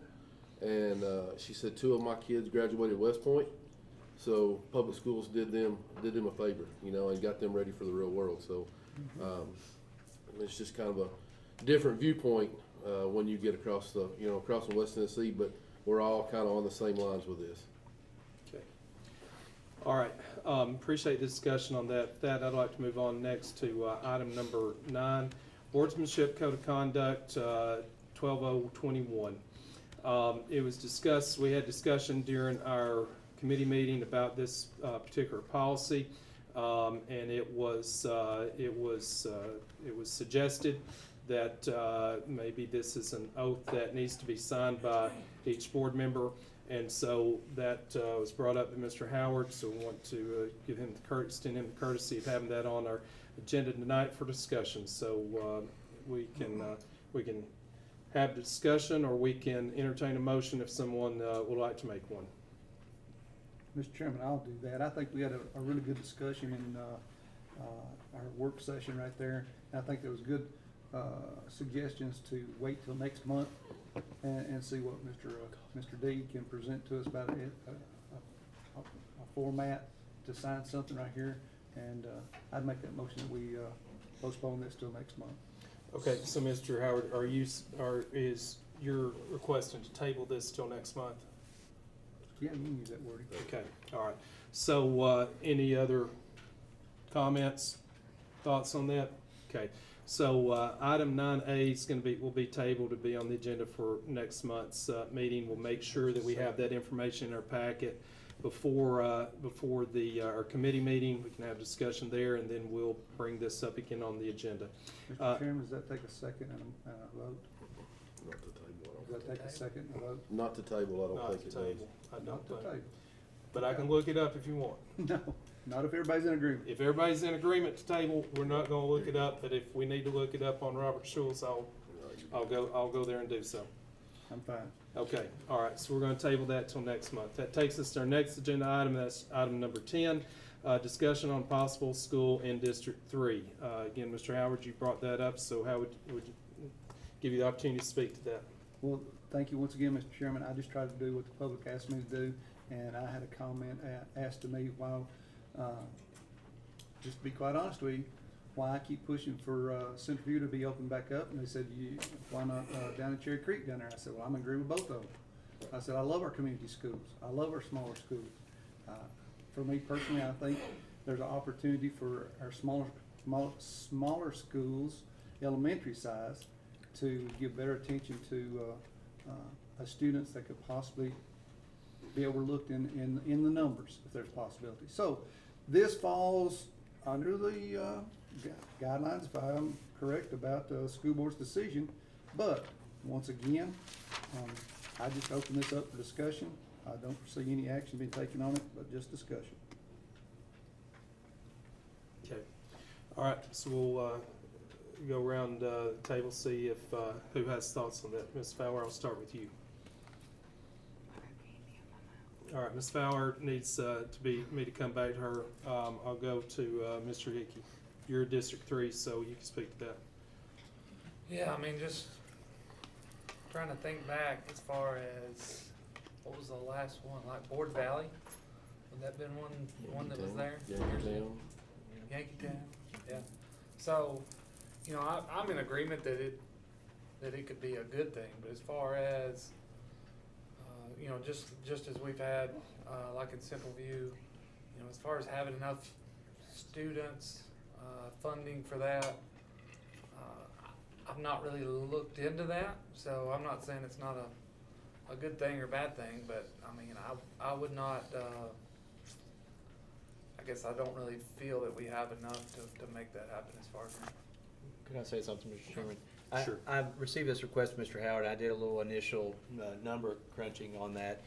We're actually able to see where every student where their homes are. We can see in our program, so we can tell how many people live in that zone. So looking at it right now for next year, the students that would be kindergarten through 4th would be their zone for that area, that live in that area.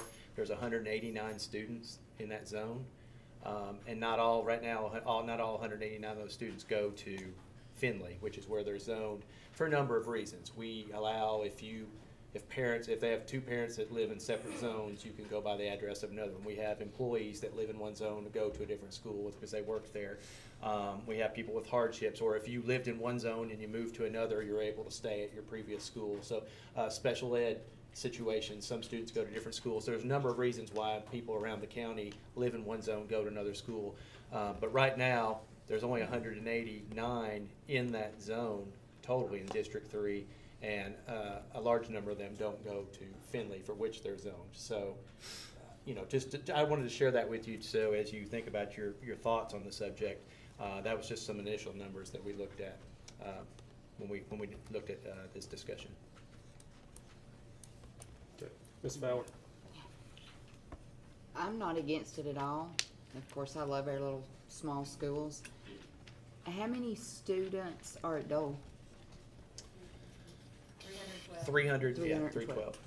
So, I mean, I think it's an option if Northfield starts getting overcrowded instead of adding on. I know we built Finley just a few years ago, but to keep it down from there, I mean, I feel like, you know, it wouldn't be a bad thing eventually if it continued to grow. And, you know, like I said, you could pull some from the Northfield side to go over, depending on where you put it, to keep from having to, because I don't know, we don't have any spare classrooms at Northfield now, do we? We do. We do still? We do. Okay. Yeah, they have about 300, a little over 300 as well. They're in Doyle about the same size, but they have some extra rooms that they're not using. They're using for storage right now, so they have some extra space. And their classroom sizes, I think they could take 100 students and you wouldn't really notice it classroom size wise. I mean, you could spread them out amongst the existing classrooms. So they do have some room to grow there. You know, don't want to go into too much detail, but Finley was built larger than it needed to be to absorb additional space, additional students as well. You know, Cassville's not at capacity, but they're by any means. This school is pressed for space. Doyle's pressed for space. It's probably the one need-wise right now that they have enough classrooms, but they don't have extra classrooms. There's no storage here. There's no extra rooms. Anyway, to answer your question, Northfield does have some room to grow, I believe. Thank you. Okay. I'm good. Mr. McDonald? You know, I guess I have a different outlook on it. You know, like he said, and I appreciate Mr. D saying that. You know, Northfield has room to grow, and I think that was the intention in the beginning. Is that would take, you know, the stress off of Finley, and then when we built Finley, we built that to be able to grow there as well. You know, I think it gets us back into the same talk that we had with Central View. What happens when that number dwindles, and we're right back in that same boat again. I mean, you talk about those 189 students. You know, Miss Johnson lives in District 3. You know, and she drives to Dole, so her daughter is going to start. I guess just started pre-K here, so she's one of those that doesn't go to Finley, so she's going to be coming to Dole. So I just think. I wouldn't be against it, but I just think right now, as far as budget wise and money wise, I think we're, you know, at the possibility where we could add more students at Northfield and go from there. Okay, thank you, Mr. McDonald. Ms. Stone? Well, most of you know how I feel on the subject. Every time somebody gives me nice emails that when I mention Central View, they say, oh, well, what about District 3? What about District 3? And I agree. I mean, it's a nice concept, but we have a building in District 6. It wouldn't, though, we'd have to build one. And in District 3, you'd have to build a school, which would probably cost, you know, $8–10 million. And in District 6, where Dole is the one that's most crowded and Cassville is close, it would make more business sense to open Central View up if we got overcrowded, because you wouldn't have to spend $3 million building onto Dole, and you wouldn't have to build onto Cassville. You could utilize a building we're already paying for. But I was just looking at it from, and not to mention, right across the road from Central View, I know you're on the Planning Commission, they've lotted up a lot of that farmland and planning on building 40-something houses right across the road from Central View. But I knew a lot of that was coming because I was from that area, and I knew that farmland was fixing to be subdivided and a big subdivision going in. But I have got a lot of disturbing emails, basically putting me down for mentioning Central View all the time. But I am definitely pro-Cassville. And my grandchildren went to Cassville, and you know, our community was split right down the middle. I mean, Part of our students come to Doyle, part of them went to Cassville, and part of them actually went to Woodland Park. So we was kind of divided 3 ways in our community. But if you put that 3-way split back, if we got overcrowded and opened Centerview back up, it would make good business sense to me. Ms. McGill, give you a chance to speak on this. Do you know much about school building and sizes, and I mean, what, do you have any thoughts on this subject? I don't have too much information, but I have what I've been able to gather by my experience here. And from what I have seen so far, there is room to grow from what you guys said. So I don't really see much of a need to open another school, but it could very well happen when it is needed, like we grow a little bit more. Okay, great point. Thank you for sharing. Mr. Simmons? I agree. I think that as of right now, like, we don't need to be in a huge rush to have a new elementary school.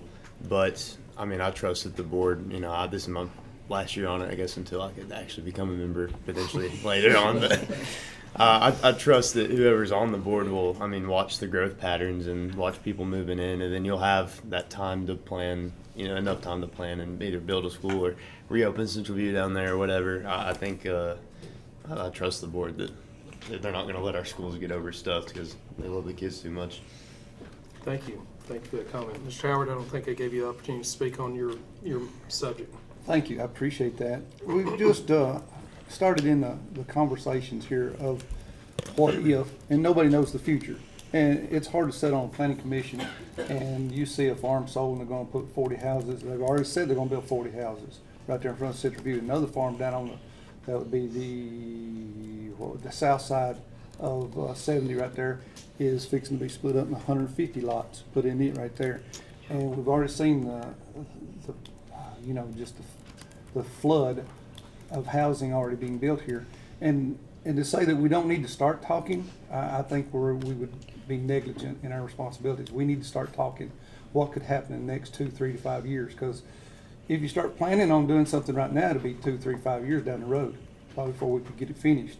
There's possibility for flexible zonings, and I know everybody would hate to hear that idea right there, but where we could shift, we could buy some time if we would start shifting some zones around to cover, like Ms. Stone said, Central View.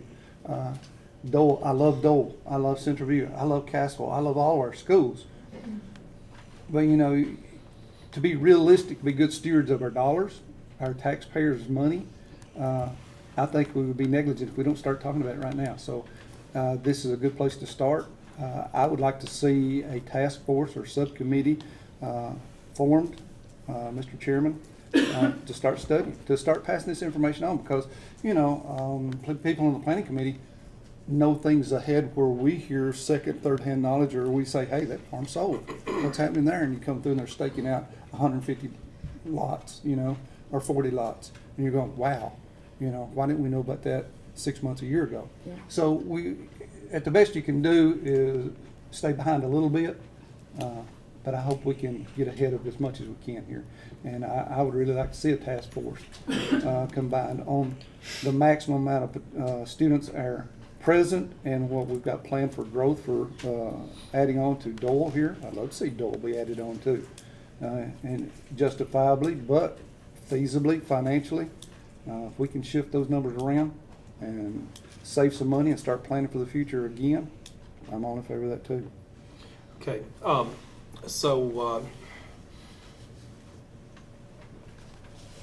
I'm a big proponent on planning and big proponent on markets determining, somewhat determining direction. And in this case, markets would be students and an increased population in our community.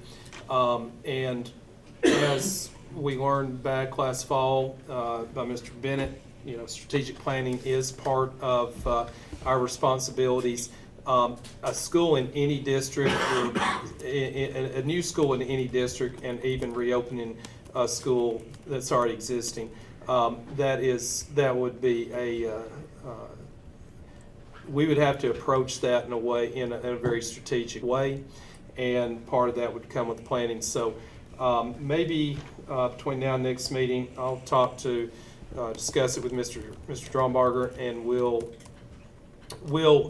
maybe come back with a recommendation of how do you plan for school growth, and what does it look like to prepare yourself for that? And maybe we can have that, and we can just have that on a topic for our next meeting, if you would be, if you'd entertain that, and so that way we can not be negligent in thinking about our district and planning for the future. I got a question for Mr. D. So I know you mentioned we have students in some districts that I understand, divided homes, so they can do that, teachers, kids, whatever. Do we actually enforce our zoning in White County? We, to the best of our ability, yes. Yeah, we really do. If we find those that are out, we worked very hard over the past few years to do that. But it doesn't mean that you live in that zone that you definitely go to that school. There's a lot of mitigating factors that are allowable. I mentioned several of those earlier. Well, I mean, I understand with the pre-K special ed or pre-K, because I know there's, you know, circumstances with that, because her grandkids go to Finley, I think.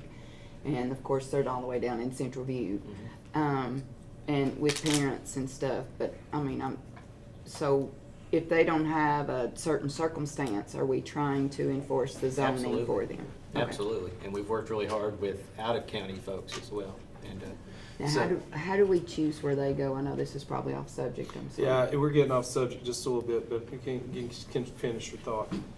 how do we choose what? Where the out-of-county ones go? They go to their closest, Their the closest closest school. one. Mhm. Okay, Yeah, most thank cases.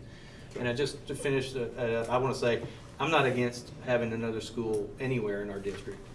If the money and the needs necessitate it. Back to Ms. Stone's point about being fiscally responsible, the issue for me has never been putting the money into Central View to reopen it. The issue is continuing to operate at operating costs. And right now, we're educating those kids in 8 schools. And I think it'd be fiscally irresponsible to open a 9th school to serve the same number of students. So that's the difference. It's not, as I said many times, we could take money out of the bank right now and update the school and get it open. But then you're gonna have to hire more teachers and more staff and more support personnel to go out to that school day in and day out, more bus runs to operate for the same number of kids that we have. So you'd be running, and whether that school's in District 3 or District 6, you'd be running an extra school that we're proving right now we don't need. But I don't think there's anything wrong with planning for that. So I will share this to the board just as a caveat. You can think about this, but there are opportunities for studies to be done. There's several districts that you can pay a lot of money, but you can have professional studies done, assessments of your district. I saw one, somebody gave me one just recently. It's from 1960. Might have been the last one we had done. But honestly, our students, we've increased about 300 students since 1960 in our district overall from the numbers that were in that book.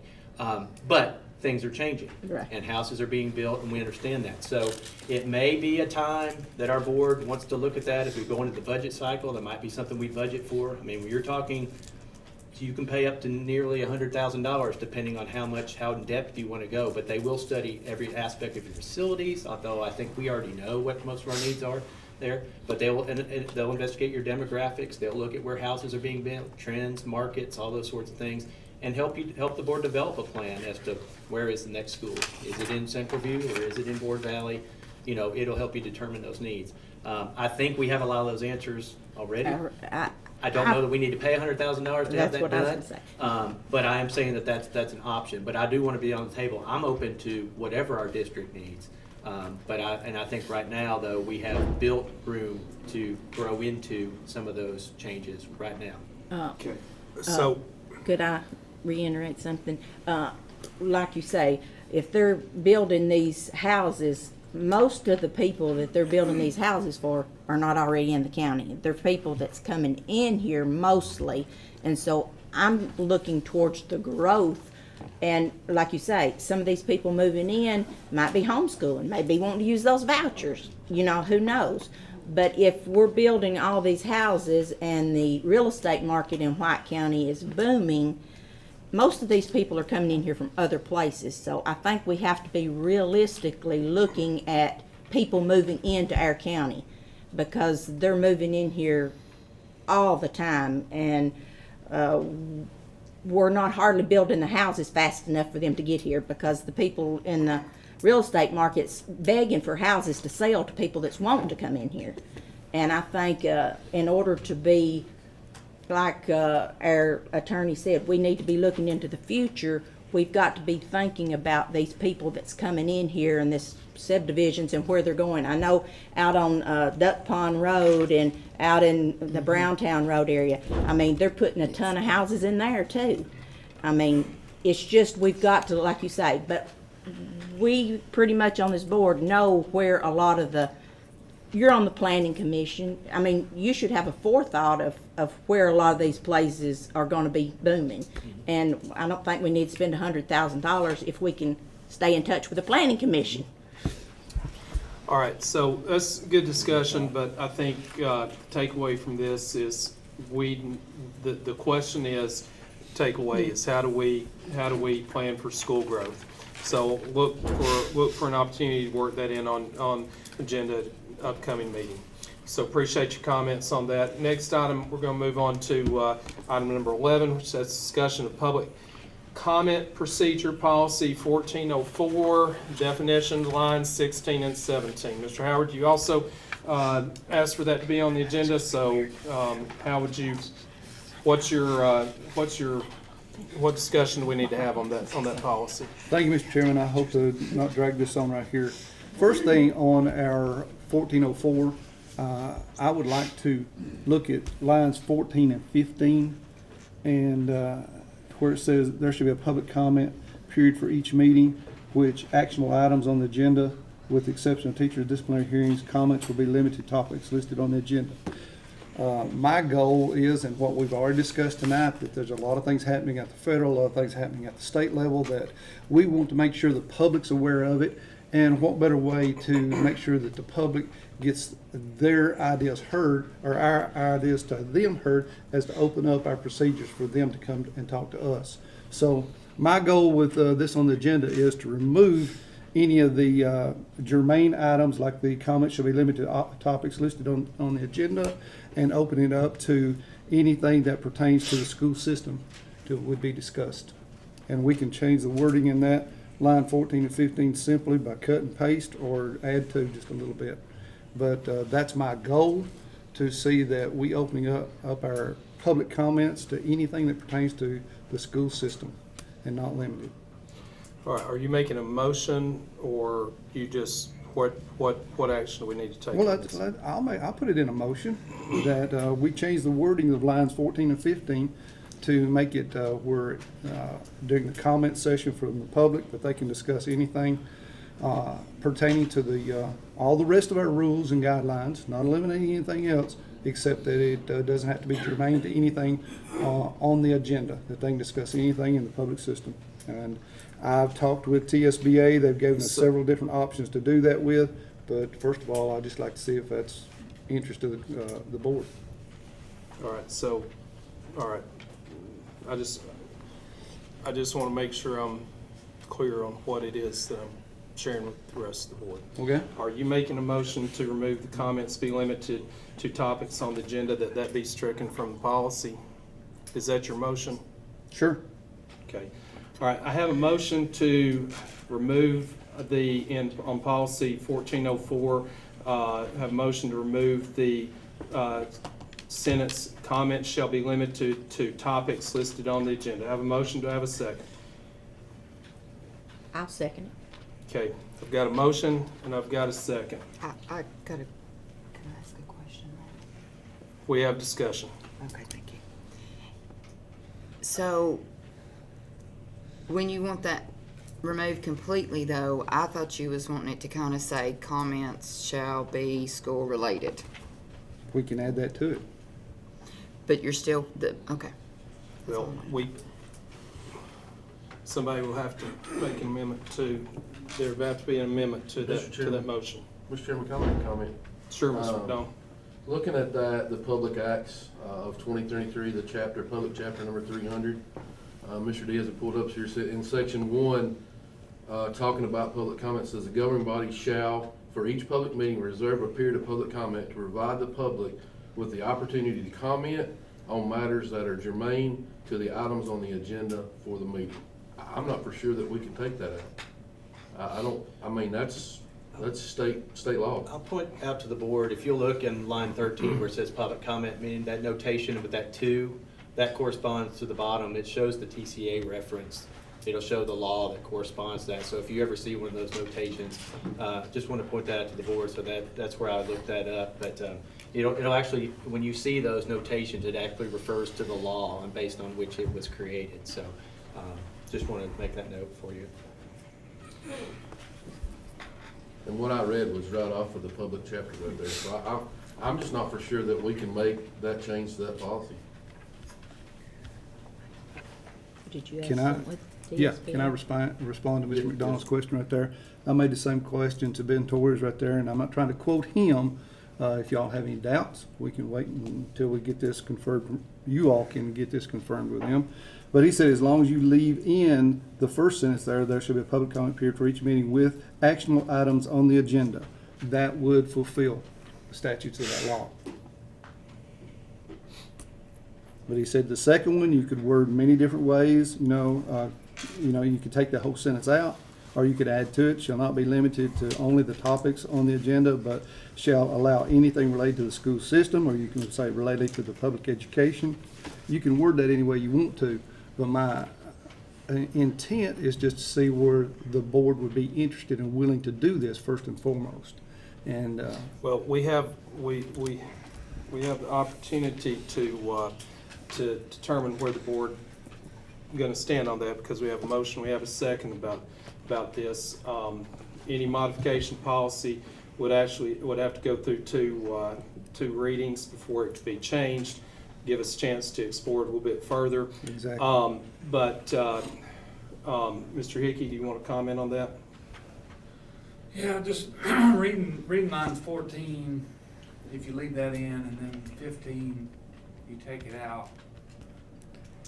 Yeah, I just kinda need to, read over that some more, but, I mean, it's there for a reason, the reason being, we give them opportunities to, or we have opportunities to put items on the agenda before the meeting, and then they can respond to those items that are on the agenda. So the reason I would think that is there is to keep order and to keep from having just, if you say what you're trying to say, where it would just be limited to not items on the agenda, just anything with the school, so you pretty much just putting anything, I think that would be a little chaotic for me.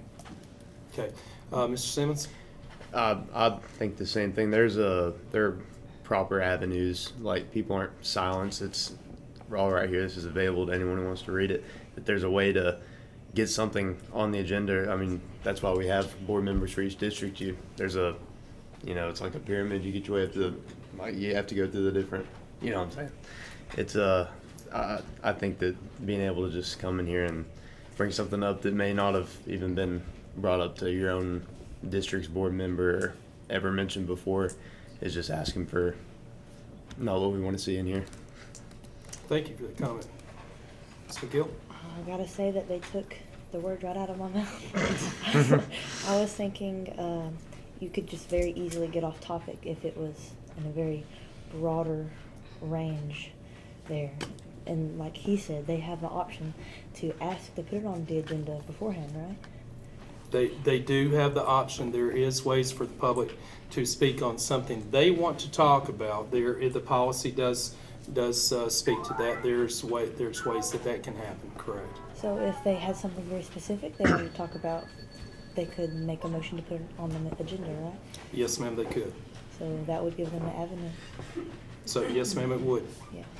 It would. Those are my thoughts. Yeah. Okay, thank you. Ms. Fowler, I don't think I've given you the opportunity. No, I was just gonna say, if we stuck by this when we was at Bondycroft, when Miss Hancock, I'm pretty sure was her name, got up and spoke, then we would not have gotten to hear from her that night. And which I thought we actually discussed Fixing it there. that way. when we was at Bondycroft, that if somebody come in and signed that paper and wanted to speak, then we was gonna let them speak. Did we not discuss that night at Bondy Cross? You know, we did, and we let her speak, and then we had another option, another situation last board meeting where it was my decision not to let them speak and not recognize them. Yes, and we And- discussed that afterwards. And so, yeah, we have said that we would let, if somebody signs up and wanted to speak, that we would give them, we would recognize them. So, to your point, yes, we did. Okay. So, I'm gonna share with you my thoughts on this, and you can agree or disagree, okay? But when you look at the policy and it talks about coming to the board, the start of the subject is that it's the board's preference that matters can be handled at the lowest level. So when you look at the board, what is the lowest level? The lowest level is your district representative. And so if the way the policy speaks that public should consider us, your district representatives as your first point of contact. There is, then from there, it goes into appearing before the board, and appearing before the board is speaks to how members that would how they address and the protocol of when you're before the board, who those comments are direct to, and how we conduct a visitor at our meeting. Then we go into the subpoints of public comment period, which is, as Mr. McDonald brought up, that is state law. And that's public comment. We are allowing people, per our policy, to speak on items that are on our agenda.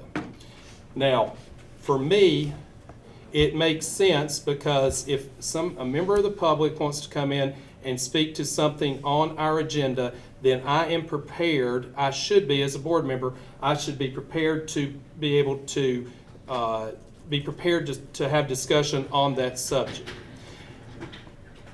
Where it gets complicated is if a member comes to speak to the board and it's not on the agenda and it's not something that I've had the opportunity to prepare for, then that puts me as a board member in a situation where I'm having to think and make decisions that are important to our district and could have impact on our district in a way that I may not be fully prepared to do. And that's doing a disservice to our district. That's the way Bob Young would take a position he would take. If you're asking me to make decisions on something I'm not prepared to, if I make that decision, then that's doing a disservice and to the district and my role as a board member. If an individual wants to come and speak to the board and would like to have an item added to the agenda, there is protocol and a process for that to happen, and that is submitting that information to the director of schools 7 days prior to our meeting with supporting information that would be distributed to each of you to give you the opportunity to educate yourself and maybe even reach out to an individual if they are in your district to better educate on the subject. But at least we all are on a level playing field and we all have been given the opportunity to be educated on the subject. If we go in and take public comment and take these comments that the comments shall be limited to topics on the agenda, if we take that out, that removes any safeguard I have for being able to be prepared to engage the public on matters that they may have and want to discuss pertaining to the district that may very well be very important, but it puts me on the spot to have to answer that right there. And I don't think that's a good way to make decisions and conduct business for the district. So from my position, I think it's careless to take that out. I think we should be I think we should consider the policy that we have and following that and do everything we can to make ourselves available to the public and give the public the opportunity and continue to remind them that there are ways to address us as a board, but sometimes that's not we're not as a board in this setting, sometimes that's not the best starting point. Sometimes the best starting point is a call to you in District 3, or you in District 5, or you in District 7, is a phone call to you first. Because you as board members can do exactly what Mr. Howard is very faithful in doing. You can say, this is an item we need to discuss. Would you please put that on the agenda? And then at that point in time, we can carry it forward. But to me, that seems the best way for us to conduct our business in public the way we do.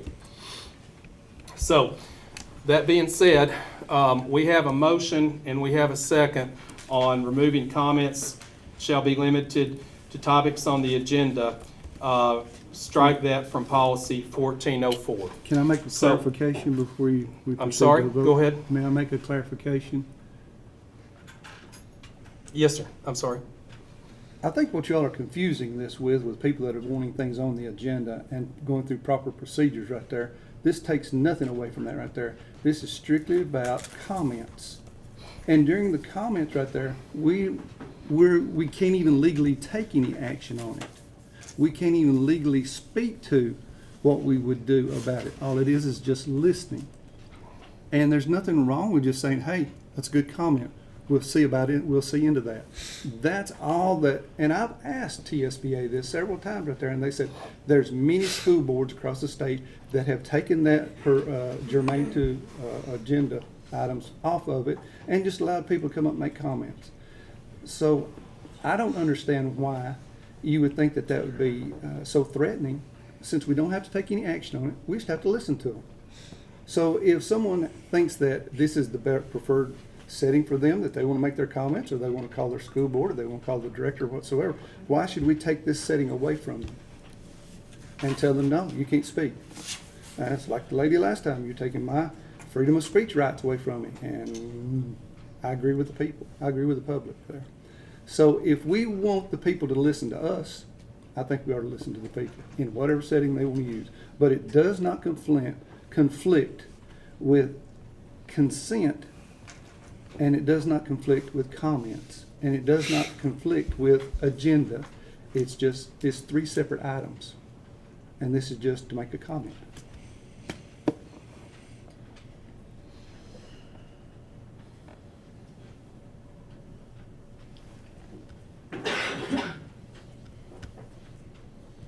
All right, Ms. Sims, we'll take a roll call vote on this, okay? Fowler, Yes. Stone, Yes. Hickey, No. McDonald, No. Young, No. let's see, who did I miss? Howard. Howard, I'm sorry. Howard, Yes. Okay, so we have a tie, so that motion does not go anywhere. More than happy to have this discussion in the committee down the road, but I think we need to think about that before we take any more action on that. All right, next item of business is public comment, just a policy we were speaking with, that's 1404.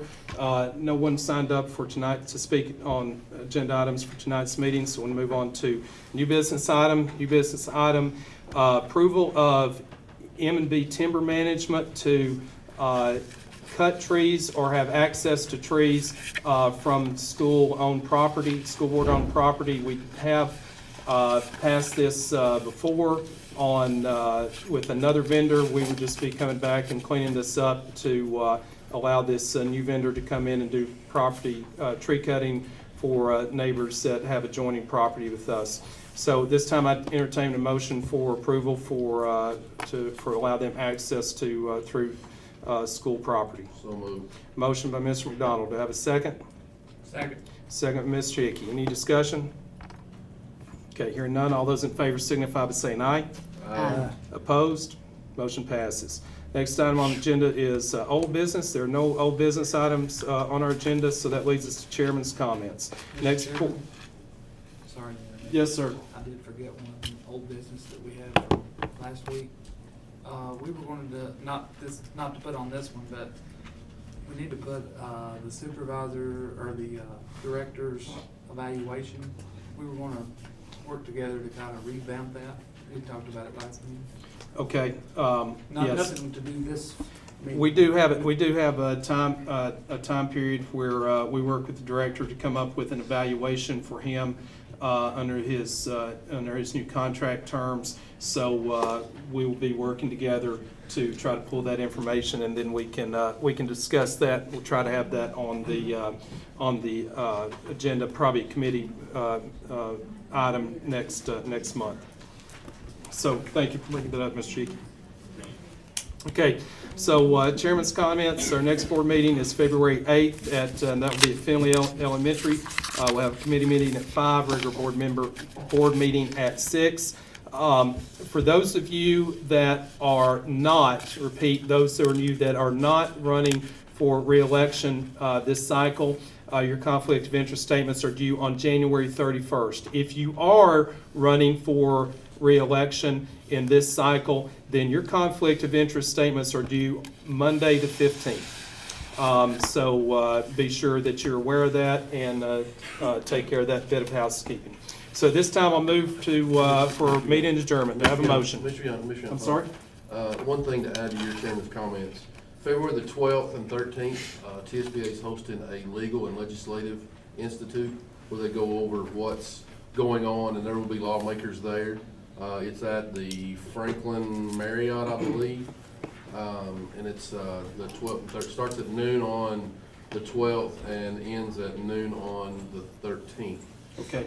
So we can, I mean, the board, it's a $200 fee to go, and you can see Mr. D if you would like to attend that. But it's what they used to call Day on the Hill that TSBA used to do, where you could go down and meet with your legislators. They've moved that out of downtown Nashville to Franklin at the Marriott, and the lawmakers some of the lawmakers will actually come to the meeting and talk, and you can have time to discuss things with them, and they'll be talking about the letter grade, and they'll be talking about the voucher bill. So it'll be just a 2-day synopsis of what happened at convention and what's going on in the legislature right now. Okay. Did everybody get that on the 12th and 13th of February, Franklin Marriott? Is the fee for it on us or does the school system? No. It's a system. No, the district paid for that. Cool. Correct. I like it. I think it's gonna need. Just like going to legislative conference. Okay. You just contact me if you want to stay the night. Just let me know.